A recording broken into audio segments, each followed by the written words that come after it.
anak itu Bapak. Kiwari Bapak geus nepi ka lembur anu sabenerna. Lembur nu beda jeung lembur urang baheula.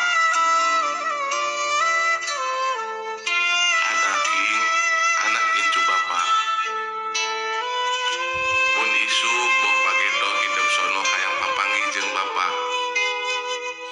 Tuluy hidup baralik ka lembur jiga baheula omat. Tong angkaribu barang bawa sagala. Sabab Bapak geus lain Bapak anu baheula. Doakeun wae Bapak ku aranjeun. Ayeuna Bapak kan butuh doa ti aranjeun.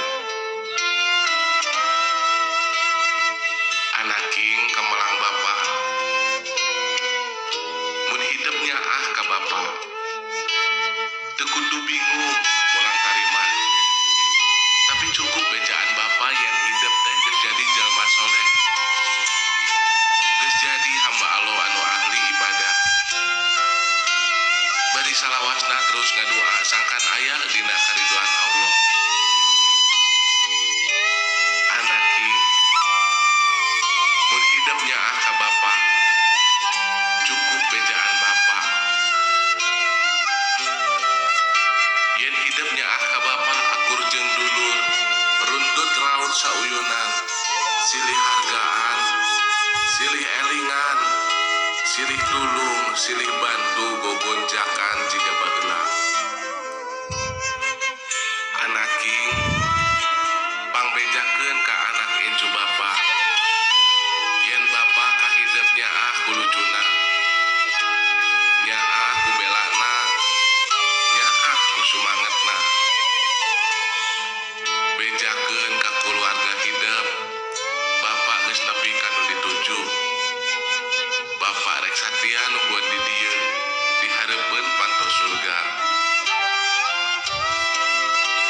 Anaking anak incu Bapak. Bapak hayang mere beja nyambung beja anu baheula. Nu manfaat di dieu di alam baka geuning lain harta, lain tahta, lain pangkat, lain jabatan. Tapi ukur amal soleh waktu di dunia nu dibungkus iman jeung takwa.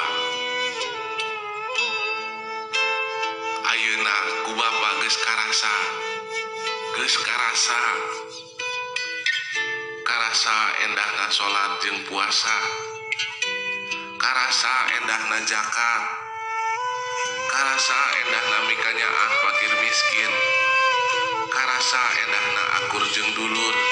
Bari heman ka tatangga. Anaking anak incu Bapak. Bapak nitip. Omat ulah takabur.